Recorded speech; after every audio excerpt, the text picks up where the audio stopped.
নমস্কার, আমি অনন্যা। ভূত দক্ষিণ আবার আপনাদের সামনে নিয়ে এলো একটি সত্যি ভূতের ঘটনা, যেটি আমাদের এই চ্যানেলের একজন সদস্য শুক্লাবিন্দু আপনাদেরকে শোনাবেন। নমস্কার, আমি শুক্লাবিন্দু।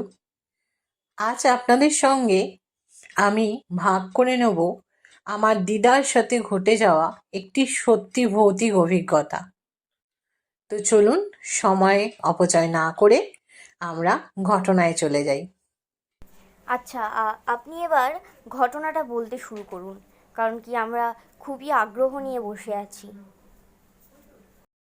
আমার দিদার বাড়ি হুগলি জেলার একটা গ্রামে। যে সময়ের কথা বলছি সেই সময় দিদার বয়স 12 কি 13 বছর হবে।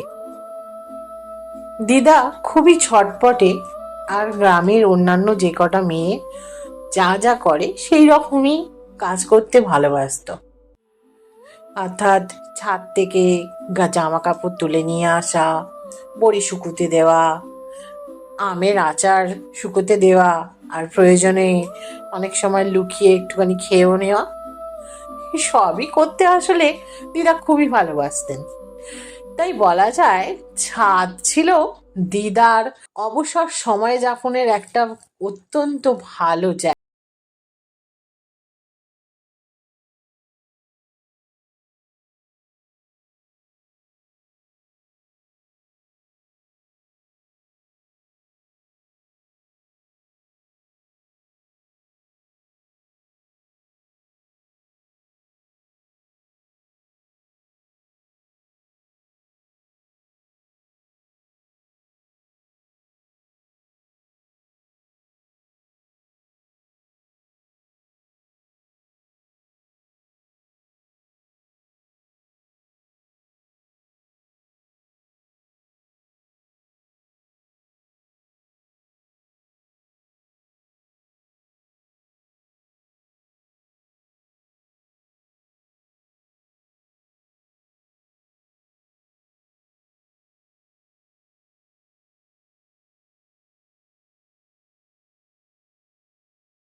এবং তার দেখা সমস্ত ঘটনা পুঙ্খানুপুঙ্খভাবে মাকে বলেন। কিন্তু আমার বড় দিদা সেই সময় দিদার কথায় অতটা গুরুত্ব দেন না। ভাবেন বাচ্চা মানুষ, কি দেখতে কি দেখেছে, হবে হয়তো কিছুটা একটা দেখেছে, তাতে ভয় পেয়ে গেছে। এবং দিদাকে আর কিছু না বলে তিনি তার নিজের কাজে চলে যান। ঘটনাটা যদি এখানে শেষ হয়ে যেত,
কমে গেছিল। ও, জটি বুড়ির কথাটা বলিনি না। জটি বুড়ি হচ্ছেন আমাদের দিদাদের গ্রামে সেই সময়কার একজন নামকরা ওঝা। তিনি এই সামান্য ভূত ভূত ধরা বা কিছু দেখে ভয় পাওয়া, এইসবই জল পোড়া নুন পোড়া সবাইকে দিয়ে সাহায্য করতেন। তো যাই হোক, জ্বর থেকে সেরে ওঠার পর দিদা কিছুটা উইক ছিলেন। সেই কারণে সেই সময় তিনি তার ঠাকমা তার সঙ্গে শুতেন, মানে আমাদের ঠানদিদা। ঠানদিদার কাছে প্রত্যেকদিন রাত্রেবেলা গল্প শুনতে শুনতে তিনি ঘুমিয়ে পড়তেন।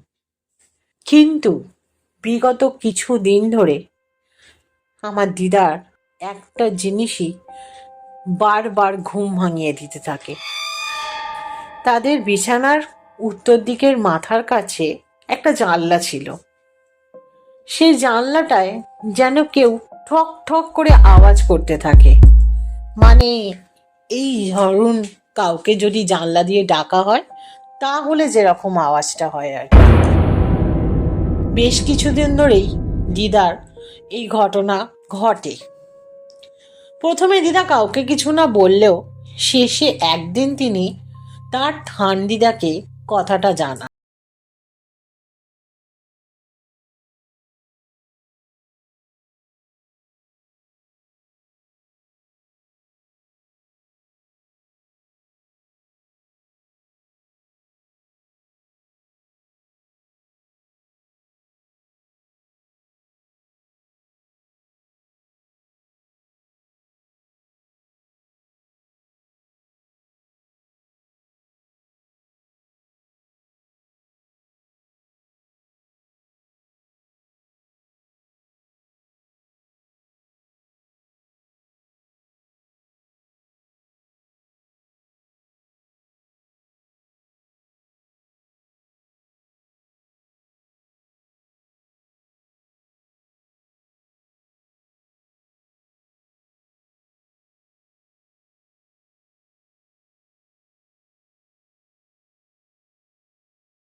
হয়ে থাকবে, এটা তো হতে পারে না না। তিনি বাথরুমে বসেও পড়েন এবং সেই সময় তার একটু দূরে নজর যায়। সেদিন সন্ধ্যাবেলা ঝড়েতে ডোবার ধারে তাদের যে লেবু গাছটা ছিল সেটা পড়ে গিয়েছিল, কিন্তু তার একটু দূরেই একটা পেয়ারা গাছ ছিল, সেটা ঠিকঠাকই ছিল। সেটার দিকে হঠাৎই দিদার নজর চলে যায়। দিদা মুহূর্তের মধ্যে স্তম্ভিত হয়ে যান।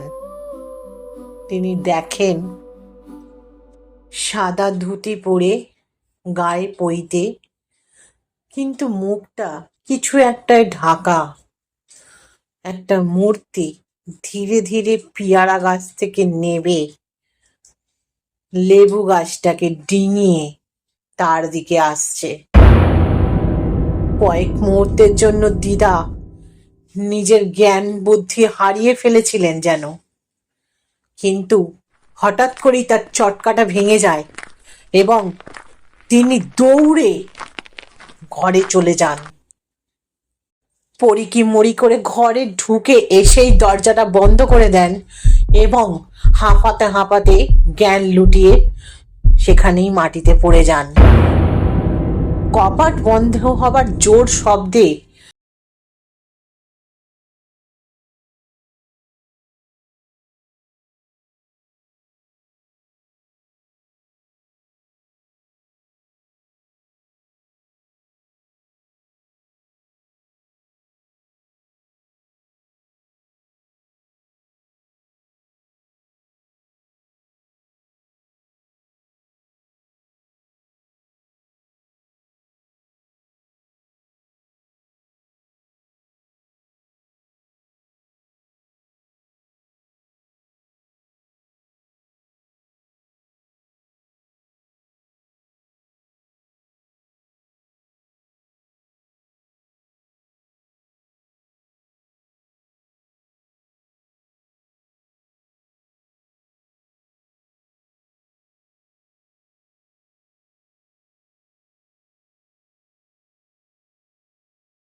তিনি তোদের ওপর খুশি হবেন।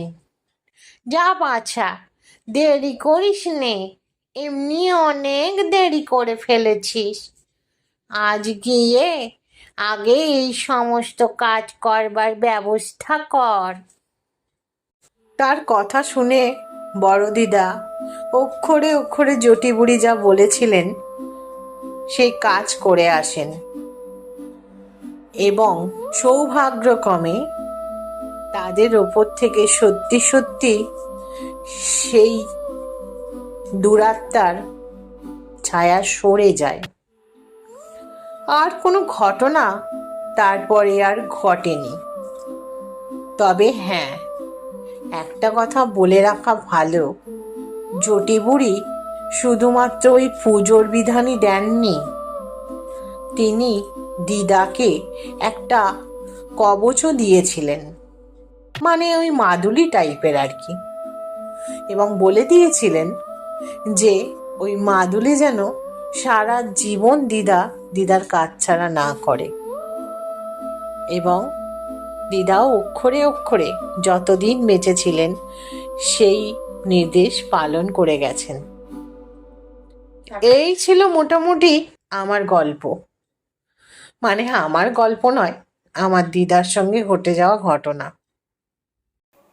এই ঘটনাটি যদি আপনাদের ভালো লেগে থাকে তাহলে অবশ্যই আমাদের ভিডিওটিকে লাইক করে সহযোগিতা করবেন এবং আরও এরকম নতুন নতুন সত্যি ঘটনা, নতুন নতুন গল্পের জন্য সাবস্ক্রাইব করুন আমাদের চ্যানেল ভূত দক্ষিণকে।